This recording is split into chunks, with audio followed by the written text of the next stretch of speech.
अस्सलाम वालेकुम। तो हम जो है मैथमेटिक्स ओ लेवल्स का ईयरली पेपर कर रहे थे। स्पेसिमेन का स्पेसिमेन बी। ठीक है, पेपर नंबर 2। तो हमने 14 क्वेश्चंस कर लिए थे। आगे बढ़ते हैं टुवर्ड्स 15th क्वेश्चन। तो इसमें क्या बोल रहे हैं? पी इज द पॉइंट 4, 10 और Q is the point -8, 5। Find the coordinates of the mid point. बहुत इजी है, आपके पास मिड पॉइंट निकालना है। किस तरह निकालोगे मिड पॉइंट के कोऑर्डिनेट्स? x1 प्लस x2 मतलब 4 + -8/2, कॉमा y1 प्लस y2 यानी 10 + 5/2। ठीक है, तो क्या आ गया आपके पास? 4 - 8/2 मतलब -2, और 15/2 यानी 7.5। ठीक है, तो -2, 7.5 is the mid point for question number 15। ठीक है, तो आगे बढ़ते हैं क्वेश्चन नंबर 16 की तरफ।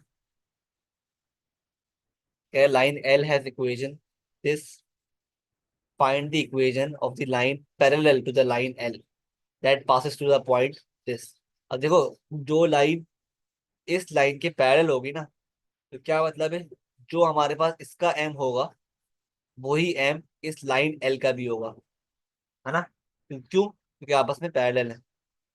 तो y = 6, x-1 को अगर हम कंपेयर करें with the general form of the equation, तो हमारे पास m क्या आ रहा है इसमें?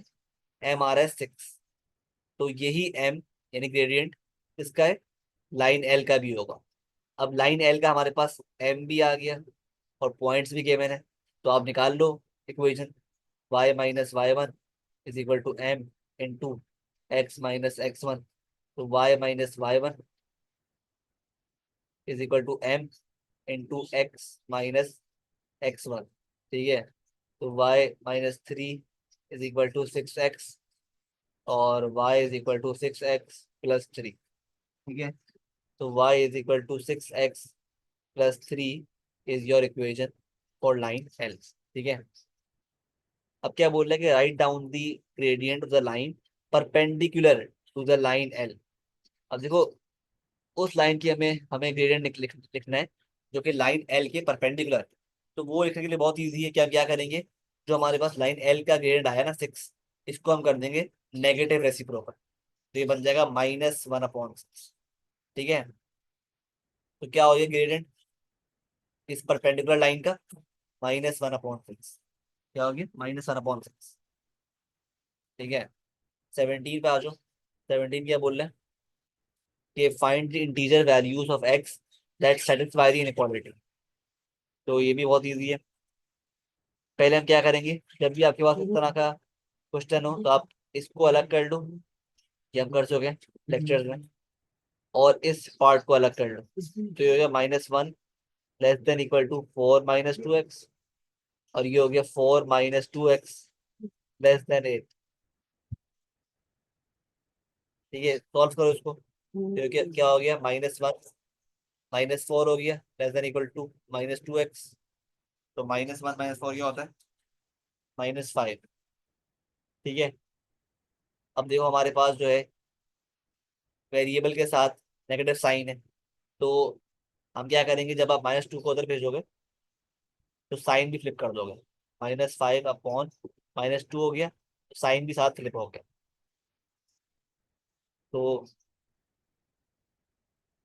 ठीक है, तो ये क्या हो गया आपके पास?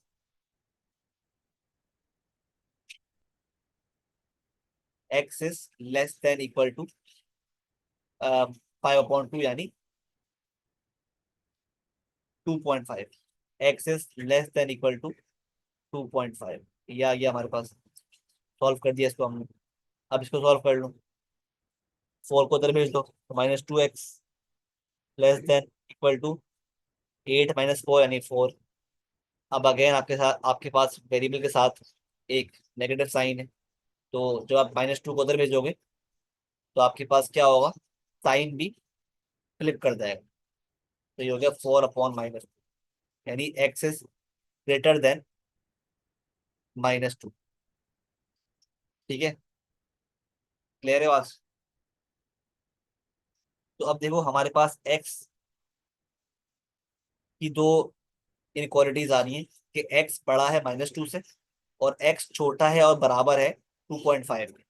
तो इन दोनों इनक्वालिटीज में के दरमियान में कौन कौन सी इंटीजर वैल्यूज लाई कर रही हैं, खुद बताओ। तो हमारे पास एक्स क्या है, बड़ा है -2 से, मतलब एक्स कैन बी -1, ठीक है, x can be 0 and x can be 1 and x can be 2, but x can not be 3 क्योंकि एक्स छोटा है 2.5 से। ठीक है, तो हमारे पास जो इंटीजर वैल्यूज आई हैं एक्स की, वो क्या है, एक्स इज इक्वल टू -1, 0, 1, 2। ये चार वैल्यूज आप लिस्ट कर लोगे, ये आपका आंसर होगा। ठीक है, तो आगे बढ़ते हैं टुवर्ड्स क्वेश्चन नंबर 18। अब देखो 18 में क्या बोल रहे हैं, 18 सवाल है बेसिकली आपके पास लीनियर इनक्वालिटी का। देखते हैं। ठीक है, तो ऐसे क्वेश्चन हम क्या करते हैं, क्या बोला हुआ इसने कि find the three inequalities that define the unshared region R. तो हमारे पास देखो, आप खुद नोटिस करो, जो रीजन आर है ना, उसको तीन लाइन से कवर किया हुआ है। एक लाइन ये रही, और एक लाइन ये रही, और एक लाइन जो हमारे पास डॉटेड दी हुई है वो ये रही। तो हम फर्स्ट काम क्या करेंगे, हम तीनों लाइंस का जो जिसने आर को कवर किया हुआ है उनकी इक्वेशन फाइंड करेंगे। फर्स्ट टास्क ये होता है। ठीक है, तो अब पहले हम ऑरेंज लाइन की को मार्क कर लेते हैं, इक्वेशन निकालते हैं। किस तरह निकालेंगे भाई, हमें दो कोऑर्डिनेट्स गिवन है, हमें दो कोऑर्डिनेट्स गिवन है, कोई भी दो कोऑर्डिनेट्स पकड़ लो। ये पकड़ लिया मैंने, ये हो गया -3, -2, और ये पकड़ लिया लेट से ये वाला, ये हो गया आपके पास 0, 1। ठीक है, वंस ये आ गए, इससे आप पहले निकालो m। तो y2 - y1 upon x2 - x1। ठीक है, तो 1/2, 1 + 2, 3/3। m क्या आ गया, 1 आ गया। ठीक है, तो y - y1 m x - x1। ठीक है, तो y - 1 is equal to x। ठीक है, तो y - x is equal to +1। ये आपकी क्या आ गई, इक्वेशन आ गई ऑरेंज लाइन की। ठीक है, y - x1, ये आप सिंपली कर लो, इक्वेशन फॉर्म करनी है तो y 1 को उधर भेज दो ना, y = x + 1। ठीक है, ये आपके पास इक्वेशन आ गई है ऑफ द ऑरेंज लाइन। ठीक है, अब निकालते हैं equation of the green line. किस तरह, अगेन वही काम करना है, कोई भी आप इसके कोऑर्डिनेट्स पकड़ लो। ये पकड़ लिया मैंने कोऑर्डिनेट, और लेट से ये पकड़ लेते हैं, आसान कोऑर्डिनेट्स से पकड़ लेते हैं। तो एक हमने पकड़ लिया 0, 2, एक पकड़ लिया हमने 4, 0। तो पहले आप फाइंड कर लो gradient, y2 - y1 upon x2 - x1, -1/2 आ गया m। अब y - y1 m x2 minus x - x1, 2y - 4 is equal to -x। ठीक है, ये हो गया आपके पास। तो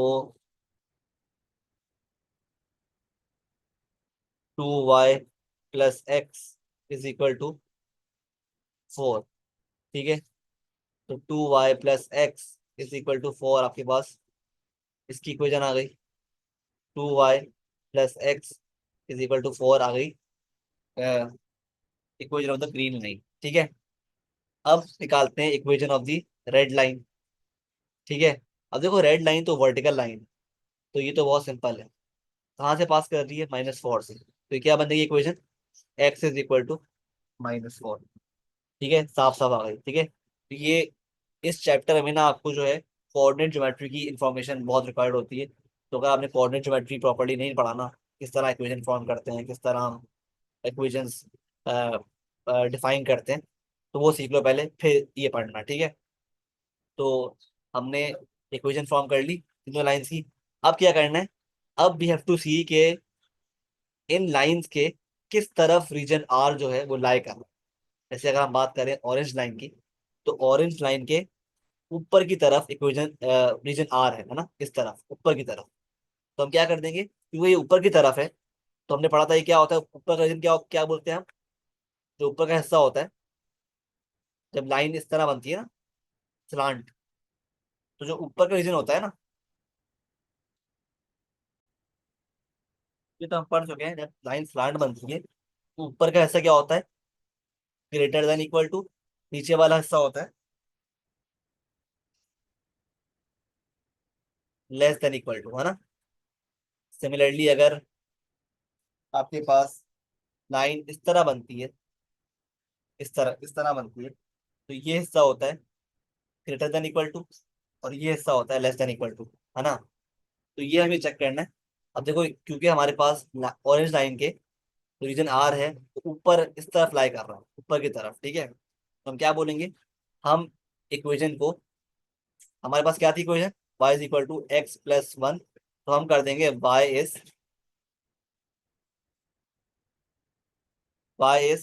greater than equal to x plus one. अब जो है, एक और बात नोटिस करो, ये जो ऑरेंज लाइन है हमारे पास, ये हमारे पास क्या बनी हुई है, डॉटेड है। तो जब भी लाइन डॉटेड होती है ना, तो हमारे पास इज इक्वल टू नहीं आता, तो ये क्या हो जाएगा, सिर्फ हो जाएगा y is greater than equal to greater than x plus one. ये आ गई हमारे पास पहली इनक्वालिटी, ठीक है। अब हम बात करते हैं सेकंड इनक्वालिटी के, ग्रीन लाइन के। अब जो ग्रीन लाइन के अंडर जो रीजन है, ये लाई कर रहा है, ये है बेसिकली रीजन आर। तो हमारे पास क्या थी ग्रीन लाइन की equation, 2y plus x is equal to 4, तो ये बन जाएगी 2y plus x is less than equal to 4, ठीक है। 2y plus x is less than equal to 4, ये आ गई सेकंड इनक्वालिटी, ठीक है। और जो थर्ड इनक्वालिटी है वो तो बहुत ही ईजी है। जो रेड लाइन है, जो मार्क की है हमने, उसके इस तरफ लाई कर रहा है रीजन आर, ठीक है। तो that will become, this will become x is greater than equal to -4, ठीक है। X is greater than equal to -4। तो ये आपने तीन इनक्वालिटीज फाइंड कर ली, ठीक है। आई होप क्लियर है। तो आगे बढ़ते हैं 19 की तरफ। 19 में क्या बोल रहा है, आपको फंक्शंस दिए हुए दो, एफ एक्स और जी एक्स, कह रहे फाइंड जी -8। तो जी एक्स हमारे पास क्या है फंक्शन, 7 + 2x, तो जी -8 क्या हो जाएगा, g -8 विल बिकम 7 + 2 × -8, मतलब 7 + 2 × -8 मतलब -9 इज द आंसर, ठीक है। और पार्ट टू जो है वो क्या बोल रहा है, GF5। GF5 का मतलब क्या है, कि G के अंदर F5, ठीक है। G के अंदर F5। तो पहले हम जो है GFX निकालेंगे। तो हमारे पास GX क्या है, 7 + 2x। तो पहले हमें G फंक्शन के अंदर FX फंक्शन को इंसर्ट करना पड़ेगा। तो ये बन जाएगा हमारे पास 7 + 2x, FX क्या है, 2x² plus -3x,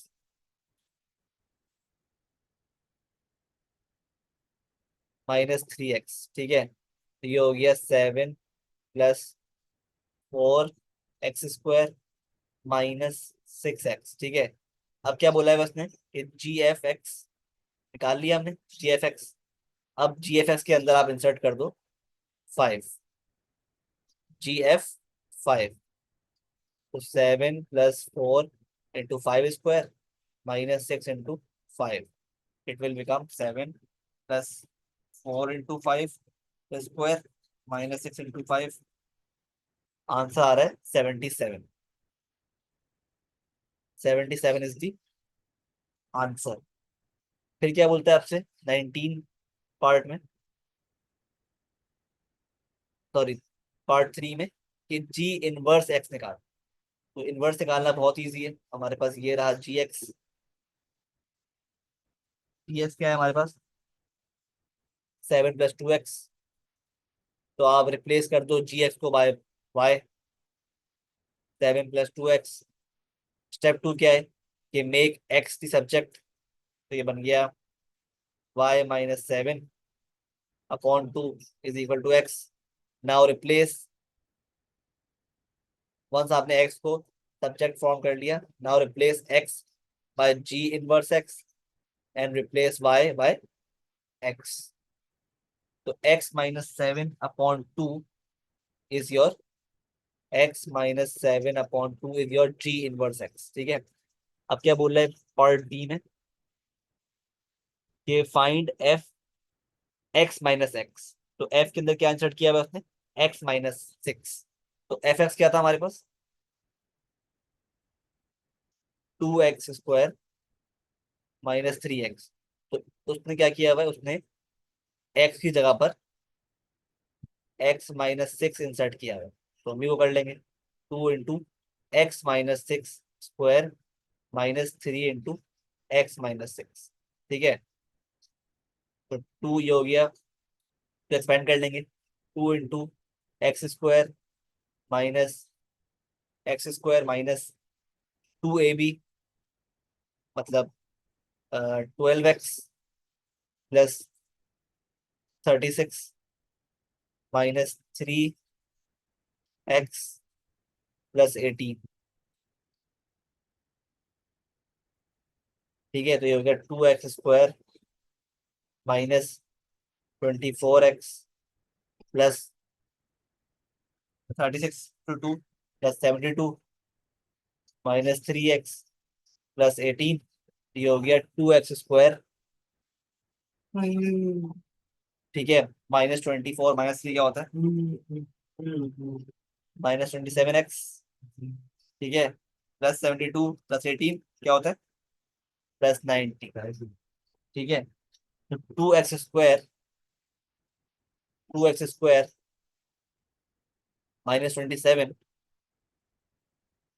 +90, 2x² -27x +90 is your answer. ठीक है। सब क्या बोल रहे हैं, कि use the quadratic formula to solve f(x - 6) = 0। ठीक है। अब देखो f(x - 6) का मतलब क्या हो गया, हमारे पास f(x) क्या है, f(x) है हमारे पास 2x² -3x। ठीक है। तो अब क्या बोल रहा है ये f(x - 6), मतलब f(x) के अंदर, f(x) के अंदर नहीं, f(x) के साथ -6 आप कर दो। ठीक है। तो ये f(x) था 2x² -3x, ये था f(x), इसके साथ क्या कर दिया हमने, -6 लगा दिया और इक्वेट कर दिया इसको 0 से। तो ये क्या बन गया, 2x² -3x - 6 = 0। तो आपके पास एक क्वाड्रेटिक इक्वेशन फॉर्म हो गई है। इसको आप सॉल्व करो with the help of quadratic formula. वो क्या होता है, x = -b ± √b² -4ac/2a। ठीक है। तो ये आपके पास क्या हो गया बेसिकली, पहले आप इस इक्वेशन में से ए बी और सी निकाल लो। ए क्या आ गया हमारे पास, 2 है। बी क्या होता है, -3। और सी क्या है, -6। ठीक है। और इन तीनों की वैल्यूज को इस फॉर्मूले में इंसर्ट कर दो to get the values of x. ठीक है। तो वो आप खुद कर देना। तो आपके पास एक्स की दो वैल्यूज आ जाएंगी। एक आएगी -1.14 और एक आएगी आपके पास 2.64 के आसपास। ठीक है, ये आपके आंसर हो जाएंगे। आई होप आपको क्वाड्रेटिक फॉर्मूला अप्लाई करना आता है। ठीक है, किस तरह हम करते हैं, बहुत सिंपल है। आपको सिर्फ ए बी और सी की वैल्यूज इस फॉर्मूले में इंसर्ट करनी है। ठीक है, तो ये था हमारा क्वेश्चन नंबर 19 का पार्ट सी। अब 20 पे आ जाओ। 20 क्या बोल रहे हैं आपसे कि in this question all lengths are given in metres. ठीक है, मीटर्स यूनिट है आपके पास। The diagram shows the position A B C and D on a football pitch. सही है। क्या बोल रहा है, show that angle C A D is equal to 86.2 correct to 1 decimal place. C A D कहाँ पर है भाई, सी ए डी ये रहा, सी ए डी ये रहा है। अब देखो सी ए डी एंगल ये रहा, आपको फाइंड करना है। तो आपको इस ट्राइंगल में तीनों साइड्स गिवन है, तीनों साइड्स जो है गिवन है, और ये एंगल रिक्वायर्ड है। तो जब हमें एक ट्राइंगल में तीनों साइड्स गिवन हो और एंगल फाइंड करना हो, तो हम क्या करते हैं, we apply cosine rule. We apply what, cosine rule. ठीक है, आई होप आपने पढ़ा होगा। ठीक है, ये हम बहुत इन डेप्थ कर चुके हैं in the chapter of trigonometry. तो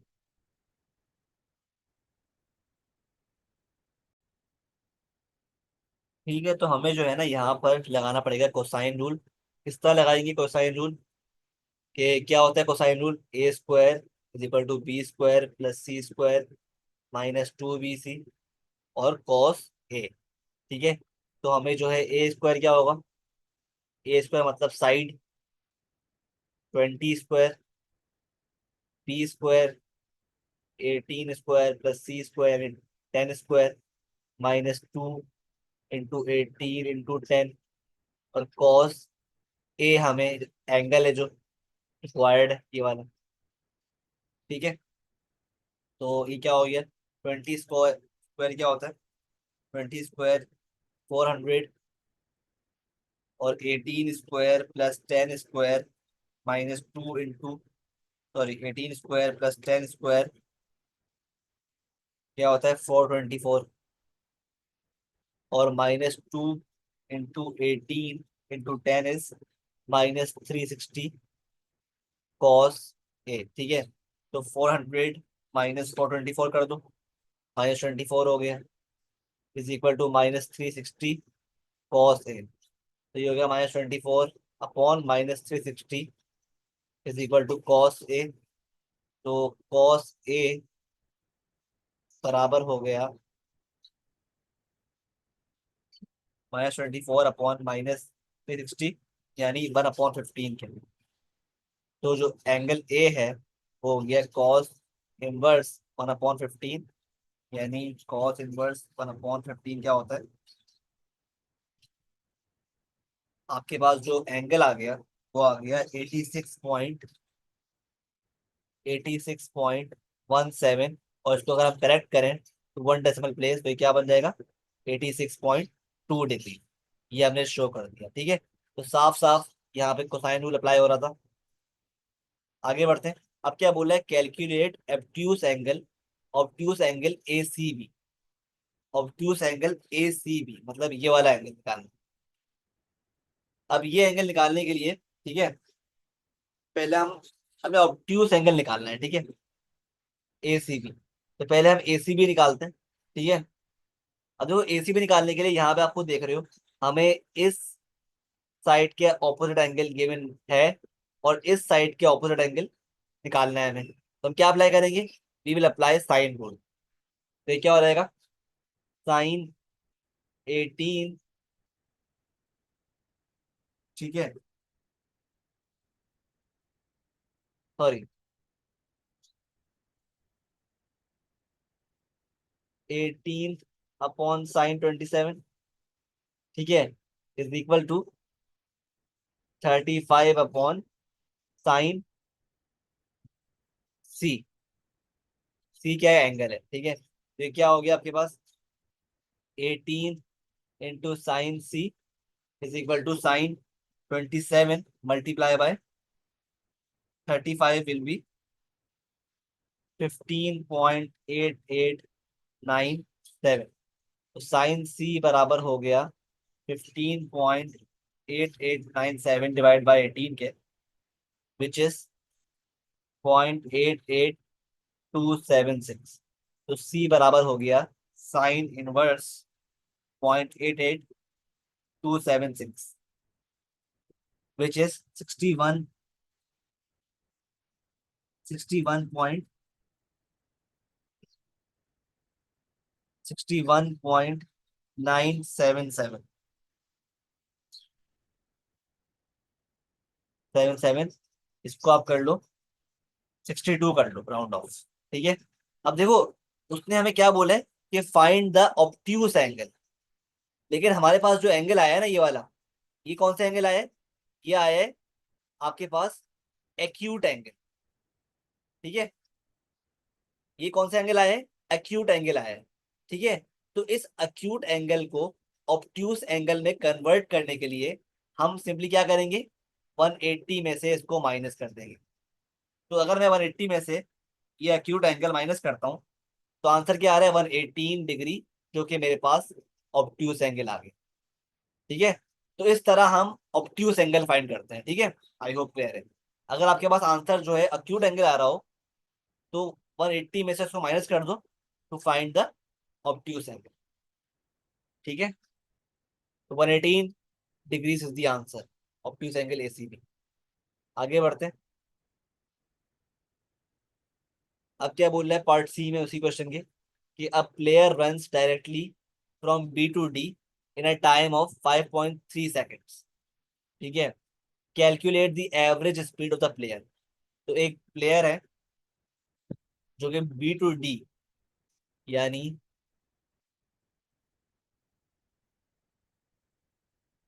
बी टू डी मतलब जो बी टू डी रन कर रहा है। ठीक है, कितने सेकंड्स में? 5.3 सेकेंड। सही है, सही है। तो ये कह रहा है कि डायरेक्टली रन करता है बी से डी तक 5.3 सेकेंड। तो कह रहा है कि फाइंड द एवरेज स्पीड। तो वी नो के जो एवरेज स्पीड होती है हमारे पास, उसका फॉर्मूला क्या होता है? Total distance upon total time. Time तो हमें गिवन है 5.3। ठीक है, हमें क्या निकालना पड़ेगा पहले? हमें निकालना पड़ेगा टोटल डिस्टेंस। ठीक है, ये जो रेड लाइन ड्रॉ किया है ना मैंने डायग्राम पे, इसका डिस्टेंस मालूम करना पड़ेगा। और वो किस तरह करेंगे हम? वो इस तरह करेंगे कि देखो, वी नो कि आपके पास जो है ये पूरा एक ट्राइंगल बन रहा है। ये पूरा एक ट्राइंगल फॉर्म हो गया ना, जिसमें हमें इसकी लेंथ निकालनी है पूरी। ठीक है, ये गिवन है, ये गिवन है, और ये एंगल भी गिवन है। किस तरह गिवन है? कि हमने ये जो है इतना हिस्सा निकाल चुके हैं हम पार्ट ए में 86.2, और हमें ये एंगल गिवन था, निकाल चुके हैं हम पार्ट बी में। क्या आ रहा था? 62 डिग्री। और ये भी गिवन है 27। तो ये निकाल लेंगे हम, निकाल सकते हैं। क्या करेंगे? 180 - 62 - 27, क्या आ गया? 91 आ, 91 डिग्रीज। ठीक है, 91 डिग्रीज आ गया। ठीक है, तो अब क्या करना है? तो ये पूरा एंगल क्या बन गया आपके पास? 91 प्लस 86.2, यानी 177.2। तो आपके पास पूरा जो ये ट्राइंगल है ना बी ए डी, कुछ यूं बन रहा है। ट्राइंगल बी ए डी है आपके पास, वो कुछ यूं बन रहा है।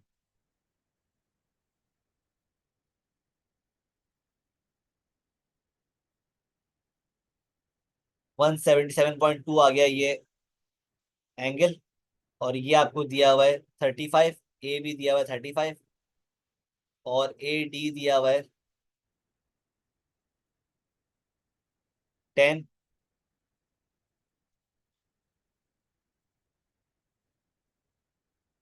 ठीक है, और ये निकालना है बी डी।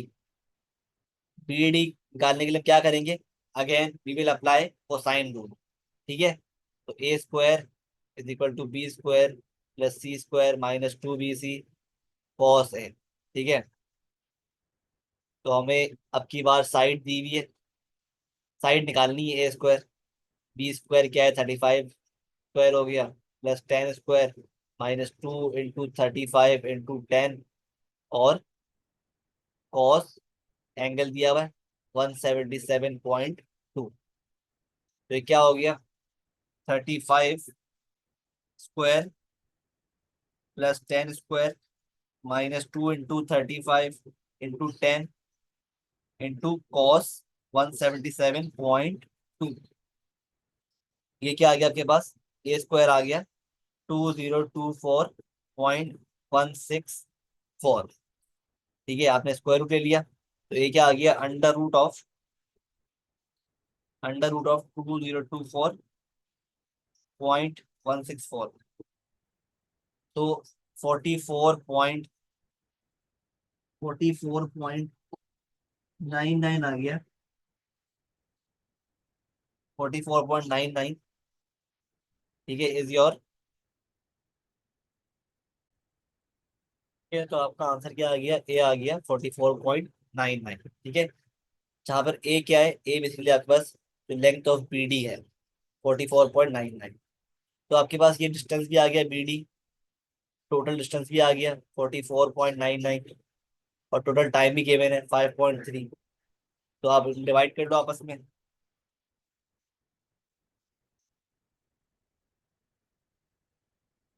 तो आपके पास क्या बन जाएगा, 8.4849, ठीक है, 8.49 मीटर्स पर सेकेंड, ठीक है। ये आपका बेसिकली स्पीड आ गई, एवरेज स्पीड आ गई फ्रॉम बी टू डी, सही है। आगे बढ़ते हैं। अब क्या बोल रहा है 21 में बोलते हैं आपसे कि F is inversely proportional to the cube of G. मतलब क्या बोल रहा है कि एफ जो है इनवर्सली प्रोपोर्शनल, मतलब क्या होता है कि F is inversely proportional to 1 upon cube of G, ये मतलब हुआ इसका, ठीक है। F is inversely proportional to cube of G, ठीक है। क्यूब ऑफ जी क्या होता है, जी क्यूब, और एफ ये रहा, ठीक है। तो F is inversely proportional to cube of G, ठीक है। तो अगर हम ये साइन ऑफ प्रोपोर्शनैलिटी हटा दें, तो क्या बन जाएगा, इक्वेशन क्या बन जाएगी आपके पास, F is equal to K upon G cube, ठीक है। फर्दर क्या बोल रहा है वो, के when F is equal to 0.5, G is equal to 3, ठीक है। तो इस इंफॉर्मेशन से हम के फाइंड कर लेंगे, जी इज इक्वल टू 3, ठीक है। तो के क्या आ जाएगा हमारे पास, 0.5 मल्टीप्लाई बाय 3 की पावर क्यूब, विच इज 13.5, 13.5 आ रहा है के। अब क्या बोल रहा है कि पहले तो बोल रहा है पार्ट ए में कि find F in terms of G, find F in terms of G. तो हम निकाल लेंगे, एफ क्या आ गया आपके पास, एफ है आपके पास के अपॉन जी क्यूब, मतलब 13.5 अपॉन जी क्यूब, ये आ गया एफ। एफ क्या आ गया, 13.5 upon G cube. Sir B में क्या बोल रहा है, G is increase by 100%, find the percentage change in F. अब देखो परसेंटेज चेंज निकालने के लिए हमारे पास एक फॉर्मूला इस्तेमाल होता है, final minus initial upon initial into 100, ठीक है। ये फॉर्मूला हम पढ़ चुके हैं, लेकिन इसको अप्लाई किस तरह करना है, यहाँ पर ये देखो लिखा हुआ क्या है कि जी इज इंक्रीज बाय 100%। इसका मतलब क्या होगा कि जी जो है डबल हो गया है बेसिकली। इसका मतलब क्या हुआ आपके पास, कि जी जो है वो डबल हो गया, जी की वैल्यू डबल कर दी गई है। मतलब देखो हमारे पास क्या था कि एफ जो है इन्वर्सली प्रोपोर्शनल है इसके, जी क्यूब के, है ना। एफ जो है इन्वर्सली प्रोपोर्शनल है जी क्यूब के, ठीक है। इसका मतलब क्या हुआ कि अगर एफ एक बार बढ़ेगा तो जी एक बार कम होगा, जी क्यूब एक बार कम होगा। ठीक है, सही है, ये मतलब है ना इसका, कि अगर एफ जो है एक बार बढ़ेगा तो जी क्यूब एक बार कम होगा। ठीक है, इनवर्सली प्रोपोर्शनल है आपस में। अब जबकि हमारे पास जी की वैल्यू पहले जी थी, यहाँ पे जी थी तो जी क्यूब था। ठीक है, अब क्योंकि जी जो है, जी की वैल्यू डबल हो गई है, तो अब ये इस तरह बन गया, जी की वैल्यू डबल हो गई है, टू जी हो गया है। तो ये इस तरह हो जाएगा कि एफ इज इनवर्सली, सही है, तो जो एफ इनवर्सली प्रोपोर्शनल हो गया 1/2 जी की पावर क्यूब क्या, सही है, तो ये क्या बन जाएगा आपके पास, ये बन जाएगा F is inversely proportional to 1/8 G cube. ठीक है, तो आप चेक कर रहे हो कि क्या फर्क आया, कि एफ जो था, एफ की अगर हम बात करें, वो पहले था, इनिशियली था प्रोपोर्शनल टू, अगर हम जी क्यूब को हटा दें, अभी जी क्यूब को काउंट नहीं करें, सिर्फ जो कोफिशिएंट्स हैं उनको काउंट करें, तो ये है 1/1। ठीक है, और एफ फाइनली आफ्टर आफ्टरवर्ड्स क्या हो गया, इनवर्सली प्रोपोर्शनल हो गया 1/8 के। ये फर्क आ गया है ना। एफ इनिशियली था 1/1 के प्रोपोर्शनल, फिर हो गया एफ 1/8 के प्रोपोर्शनल। ठीक है, तो इसकी बेसिस पे वी कैन से कि जो एफ की इनिशियल वैल्यू थी वो थी 1/1, वी कैन से। ठीक है, और फाइनल जो था एफ वो था 1/8। सही है, प्रोपोर्शनल। तो हम इस फॉर्मूले में ये चीजें पुट कर देंगे to find the percentage change. ठीक है, क्या फॉर्मूला होता है परसेंटेज चेंज का, फाइनल माइनस इनिशियल, मतलब 1/8 -1, तो ये 1 ही बन गया ये, अपॉन 1 मल्टीप्लाई बाय 100। तो इससे आपके पास क्या आएगा आंसर, सॉल्व करो कैलकुलेटर में। तो 1/8 -1 अपॉन 1 इंटू 100, तो डायरेक्ट आपके पास आंसर आ जाएगा -175/2, मतलब -87.5% is the percentage change in F. -87.5% is the percentage change in F, कब, जब जी को आपने इंक्रीज कर दिया बाय 100%, मतलब जी को आपने डबल कर दिया, 2 जी कर दिया। सही है, आई होप क्लियर। अब आगे बढ़ते हैं, इसमें क्या बोल रहे हैं।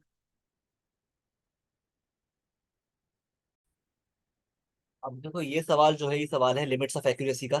ठीक है, तो इसमें क्या बोल रहा है कि आपको एरिया ऑफ ट्राइंगल दिया हुआ है 12 मीटर स्क्वायर।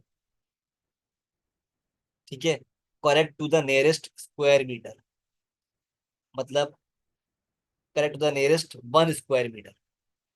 ठीक है, तो हमने क्या पढ़ा है, अगर हमें इस एरिया की हाईएस्ट पॉसिबल वैल्यू फाइंड करनी है, तो हम क्या करेंगे, पहले हम 1 को डिवाइड करेंगे 2 से, क्या आंसर आया है, 0.5 आया है।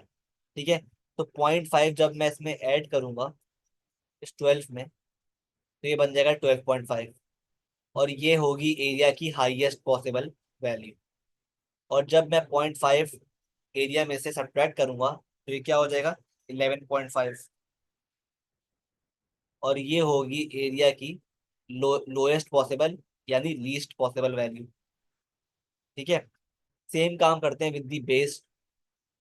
क्या बोला भाई, the base the triangle is 5.7 metre, correct to the nearest 0.1 metre. पहले हम 0.1 मीटर को डिवाइड करते हैं 2 से, क्या आंसर आ रहा है, 0.1 डिवाइड बाई 2, 0.05 आ रहा है। तो जब मैं बेस में जो 5.7 मीटर है, इसमें 0.05 ऐड करूंगा, तो मेरे पास जो आंसर आएगा वो आएगा बेस की हाईएस्ट पॉसिबल वैल्यू।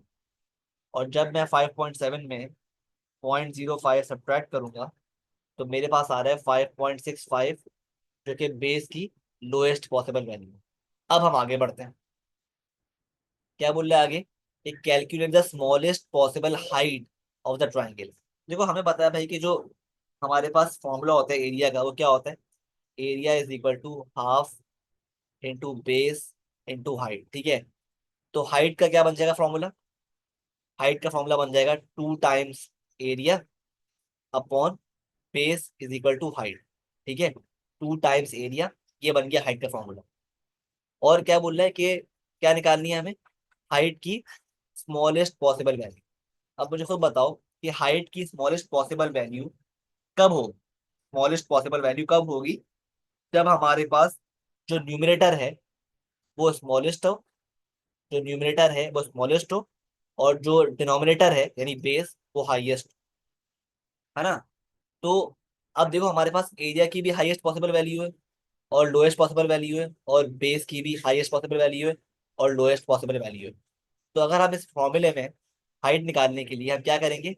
हम न्यूमरेटर में यानी एरिया की जगह पर एरिया की लोएस्ट पॉसिबल वैल्यू पुट करेंगे, जो क्या है 11.5, और डिनोमिनेटर पे बेस की हाईएस्ट पॉसिबल वैल्यू जो कि 5.75 है, ये पुट करेंगे। ठीक है, तो हमारे पास क्या आएगी? हमारे पास जो आंसर आएगा यानी 4, हमारे पास जो आंसर आएगा 4 हाइट, ये होगी हाइट की स्मॉलेस्ट पॉसिबल वैल्यू। ये होगी हाइट की स्मॉलेस्ट पॉसिबल वैल्यू यानी 4। आई होप क्लियर है। ठीक है, ये सवाल है आपके पास लिमिट्स ऑफ एक्यूरेसी। आगे बढ़ते हैं। तो ये हमारे पास इस एग्जाम पेपर का आखिरी क्वेश्चन है। तो इसमें क्या बोल रहा है देख लेते हैं। तो उसमें क्या बोल रहा है क्वेश्चन में, देखो, कह रहा diagram shows the frustum of a cone. ठीक है, the frustum has base radius 0.6 meters and vertical height 0.48 meters। The vertical height of the original cone is 1.44 meters। Calculate the total surface area of the frustum. हमें इस frustum जो show किया हुआ है diagram में, इसका टोटल सरफेस एरिया निकालना है। तो देखो भाई, हमारे पास हमें क्या निकालना है बेसिकली? हमें area of this circle plus area of this curve surface area plus area of this circle निकालना है। तो हमारे पास क्या बन जाएगा? हमारे पास आ जाएगा total surface area of the first. ठीक है, तो वी नो कि हमारे पास जो कोन है उसका जो सरफेस एरिया का फॉर्मूला होता है, या जो कर्व सरफेस एरिया होता है उसका फॉर्मूला होता है, वो क्या होता है? हम पढ़ चुके हैं। जो कर्व सरफेस एरिया होता है उसका फॉर्मूला क्या होता है? पाई आर एल, जहाँ पे एल जो है वो स्लांट हाइट है। तो पहले आप एक काम करो, पहले ना आप जो पूरी कोन है उसकी स्लांट हाइट यानी ये पूरा जो लेंथ है ये भी निकाल लो, और साथ ही आप ये स्लांट हाइट भी निकाल लो। किस तरह निकालेंगे? बहुत ईजी है। देखो आप देख रहे हो कि हमें जो है उसने पूरी कोन की हाइट दी हुई है, और उसमें हमें जो नीचे वाला सर्कल है उसकी रेडियस भी दी हुई है 0.6। तो हमारे पास देखो एक sort of right angle triangle बन रहा है। तो इस इंफॉर्मेशन से हम निकाल लेंगे ये पूरी स्लांट हाइट। ठीक है, तो निकाल लेते हैं। हमारे पास ये हिस्सा हो गया, ये 1.44 है और ये 0.6 है। अप्लाई कर देंगे पाइथागोरस थ्योरम। ठीक है, टू फाइंड द हाइपोटेन्यूज। तो hypotenuse square is equal to base square plus height square. तो हाइपोटेन्यूज हो गया आपके पास under root 0.6 square plus 1.44 square. ठीक है, विच इज 1.56। तो 1.56 क्या आ गया हमारे पास? ये आ गया, ये पूरी लेंथ आ गई 1.56 हमारे पास। ये पूरी लेंथ आ गई slant height of the cone. अब हम निकालते हैं slant height of the frustum, यानी ये वाली स्लांट हाइट। ठीक है, वो किस तरह निकालेंगे? अगेन हमें जो है उसने इंफॉर्मेशन दी हुई है इतनी, ये हमें उसने वो दिया हुआ है हाइट ऑफ द फ्रस्टम, और बेस भी गिवन है रेडियस, और ये निकालना है हमें। ठीक है, ठीक है, तो हमें बल्कि ये करना है, हम इसकी स्लांट हाइट निकालेंगे। हमें अब करना ये है कि बस हमने इसकी जो है बिगर कोन की स्लांट हाइट मालूम कर ली है 1.56। अब देखो हमें टोटल सरफेस एरिया निकालने के लिए हमें क्या फॉर्मूला अप्लाई करना पड़ेगा? To find the total surface area, area of smaller circle pi R square, मतलब ये, plus area of curved surface area, मतलब पाई आर एल, यानी स्लांट हाइट, इसमें ये शामिल है, ये स्लांट हाइट शामिल है ऑफ द फ्रस्टम, ठीक है, और plus area of the larger circle pi R square, ठीक है। तो अब देखो भाई, इन सब में से हमारे पास क्या चीजें हैं और क्या चीजें नहीं है, तो ये देखने के लिए आप खुद देखो। हमारे पास जो है, अगर हम बात करें बड़े सर्कल की, तो उसका तो आर मौजूद है, ये तो आर है हमारे पास बड़े सर्कल का। लेकिन अगर हम बात करें स्मॉलर स्मॉलर सर्कल की, तो इसका हमारे पास जो है आर रेडियस मौजूद नहीं है ना। तो इसका रेडियस फाइंड करने के लिए ऑफ द स्मॉलर सर्कल हम क्या करेंगे? We will apply a concept of similarity, ठीक है। एक टॉपिक है सिमिलैरिटी का, हम पढ़ चुके हैं डिटेल में, तो हम वो अप्लाई करेंगे यहाँ पे। आप ऑब्जर्व करो कि हमारे पास इस डायग्राम में एक है लार्जर कोन, लार्जर कोन है, जिसका रेडियस क्या दिया हुआ है हमें? 0.6, और हाइट गिवन है पॉइंट, सॉरी 1.44। और इसी के साथ हमारे साथ एक स्मॉलर कोन भी बन रही है इस तरह। स्मॉलर कोन का जो रेडियस है वो हमें निकालना है, एक्स ले लो, और स्मॉलर कोन की जो हाइट है वो हम निकाल लेंगे, क्योंकि हमें फ्रस्टम का भी की भी हाइट दी हुई है। तो हम क्या करेंगे, ये हाइट निकालने के लिए ऑफ द स्मॉलर कोन हम क्या करेंगे, 1.44 में से 0.48 सब्ट्रैक्ट कर देंगे, तो हमारे पास क्या आ जाएगी? हाइट आ जाएगी ऑफ द स्मॉलर कोन 0.96, ठीक है। अब देखो, ये स्मॉलर कोन और जो बिगर कोन है, ये क्या है? ये सिमिलर फिगर्स, ये क्या है हमारे पास? Similar figures. तो we can based on the similar figure property और the formula of similar figures, we can easily find x, ठीक है। इस तरह फाइंड करेंगे, L1/L2, ठीक है, सही है, इज इक्वल टू L3/L4। ये फॉर्मूला पढ़ा होगा ना आपने रिगार्डिंग सिमिलर फिगर्स, तो ये अप्लाई कर देंगे। तो ये हो गया 0.6 रेडियस है of the larger figure upon x is equal to 1.44 side है ऑफ द लार्जर कोन। तो यहाँ पे हम ले लेंगे नीचे side of the height of the smaller cone 0.96। इसको आप सॉल्व करो टू फाइंड एक्स, तो एक्स आपके पास आ रहा है 0.4। तो ये 0.4 क्या आ गया हमारे पास? 0.4 रेडियस आ गई ऑफ द स्मॉलर कोन, मतलब ये आ गया हमारे पास, ठीक है। तो हमारे पास इसका स्मॉलर सर्कल का भी रेडियस आ गया और लार्जर सर्कल का भी रेडियस आ गया। अब क्या निकालना है हमें? अब हमारे पास रह गया है slant height of the frustum, यानी ये वाली स्लांट हाइट रह गई एल, ठीक है। ये हमारे पास निकालनी रह गई है फ्रस्टम की स्लांट हाइट। अब ये किस तरह निकालेंगे हम फ्रस्टम की स्लांट हाइट? ये निकालने के लिए हमें क्या करना पड़ेगा? हमें जो है ना, बल्कि सॉरी, ये जो एल है ये फ्रस्टम की स्लांट हाइट नहीं है, बल्कि जो है ना पाई आर एल जो है ना, ये कर्व सरफेस एरिया है फ्रस्टम का, ठीक है। तो कर्व सरफेस एरिया और द फ्रस्टम निकालने के लिए हम क्या करेंगे? हम जो है ना बड़ी कोन का कर्व सरफेस एरिया में से हम क्या करेंगे? हम curve surface area of the bigger cone में से curve surface area of the smaller cone minus कर देंगे। तो curve surface area of frustum निकालने के लिए हम क्या करेंगे? हम curve surface area of the larger cone में से curve surface area of the smaller cone subtract कर देंगे, ठीक है। फिर ही हमारे पास आएगा curve surface area of the frustum. तो पहले हमें ये करना पड़ेगा, ठीक है। और ये काम करने के लिए हमें जो है स्मॉलर कोन का स्मॉलर कोन का की स्लांट हाइट पता होना लाजमी है। वो हम निकाल लेंगे आराम से, क्यों? क्योंकि हमारे पास स्मॉलर कोन का रेडियस आ गया, ठीक है। तो अप्लाई कर दो Pythagoras theorem to find the slant height.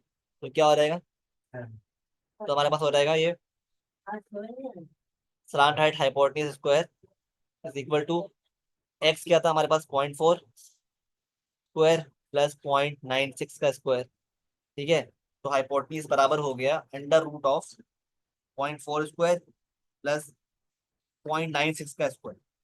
ठीक है, 1.04 आ गया, स्लांट हाइट आ गई ऑफ द स्मॉलर कोन। ठीक है, now we can easily find the curve surface area of the frustum. ठीक है, बाय अप्लाइंग दिस फॉर्मूला, कि पहले हम निकालेंगे curve surface area of larger cone pi R L. ठीक है, क्या आ जाएगा, पाई इंटू आर। आर क्या है, रेडियस क्या है लार्जर कोन का, 0.6, और स्लांट हाइट क्या है लार्जर कोन की, 1.56। ठीक है, माइनस, अब निकालो curve surface area of smaller cone, pi, radius क्या है स्मॉलर कोन की, 0.4, स्लांट हाइट क्या है, तो हम निकाल चुके हैं अभी, 1.04। ठीक है, ये सॉल्व कर दो हमारे पास, सॉल्व कर दो। 0.1 0.6 इंटू 1.56 क्या होता है, 0.936 पाए, माइनस 0.4 इंटू 1.04, 0.416 पाए। ठीक है, तो ये क्या हो गया, 0.936 माइनस 0.416 इज इक्वल टू 0.52 पाए। तो 0.52 हमारे पास क्या आ गया, ये आ गया हमारे पास curved surface area of the frustum. ठीक है, आई होप ये क्लियर है। तो अब अप्लाई कर दो दोबारा से formula to find the total surface area. हम क्या करेंगे, हम ऐड करेंगे पहले तो एरिया ऑफ स्मॉलर सर्कल, जो कि है पाई आर स्क्वायर, यानी पाई 0.4 का square, plus curved surface area of frustum यानी 0.52 पाई, और plus area of larger circle यानी पाई आर स्क्वायर, यानी पाई 0.6 का स्क्वायर। ठीक है, तो ये क्या हो गया, 0.4 स्क्वायर क्या होता है भाई, 0.16 पाई, 0.52 पाई, और 0.6 का स्क्वायर क्या होता है, 0.36, है ना, 0.365 पाई। ठीक है, इन सबको ऐड कर लो, 0.16, 0.52 प्लस 0.36, 1.04 पाई आ गया। ये आपका हो गया टोटल सरफेस एरिया। इसको आप कन्वर्ट कर दो बेसिकली इनटू डेसिमल्स, तो 1.04 पाई क्या होता है हमारे पास, 3.27 आपका आ गया total surface area, 3.27 metre square आपका टोटल सरफेस एरिया आ गया ऑफ द फ्रस्टम, यानी इस फिगर का। ठीक है, हमने कुछ नहीं किया, हमने सिर्फ ये फॉर्मूला अप्लाई किया है, ये फॉर्मूला अप्लाई किया है to find total surface area. और कर्व सरफेस एरिया निकालने के लिए ऑफ द फ्रस्टम हमने ये अप्लाई किया कि पहले हमने निकाला curve surface area of larger cone, और उसको हमने सब्ट्रैक्ट किया। ठीक है, तो कर्व सरफेस एरिया निकालने के लिए हमने ये चीज अप्लाई की कि हमने पहले निकाला curve surface area of the larger cone, फिर हमने निकाला curve surface area of smaller cone, और इसको माइनस कर दिया इस लार्जर कोन के कर्व सरफेस एरिया में से। तो हमारे पास क्या आ गया, 0.52 पाए, जो कि क्या था, ये था हमारे पास curve surface area of frustum, और इसको फिर हमने इस फॉर्मूले में ऐड कर दिया। ठीक है, और ये था हमारे पास area of the larger circle, और इन तीनों को हमने ऐड किया to find the total surface area. तो आई होप आपको एक क्वेश्चन क्लियर था, किस तरह हमने बेसिकली फाइंड किया टोटल सरफेस एरिया। और इस सब करने के, ये सब करने के आपको मिले इस क्वेश्चन में 6 मार्क्स। ठीक है, तो इंशाल्लाह मिलते हैं नेक्स्ट वीडियो में। तो ये था हमारा एंड ऑफ दी पेपर। तो don't forget subscribe and share. ठीक है, और अगर आपने कम्युनिटी ज्वाइन नहीं की हमारी व्हाट्सएप कम्युनिटी, तो ज्वाइन कर लो, ग्रुप लिंक्स डिस्क्रिप्शन में। ठीक है, तो इंशाल्लाह मिलते हैं। अल्लाह हाफ़िज़।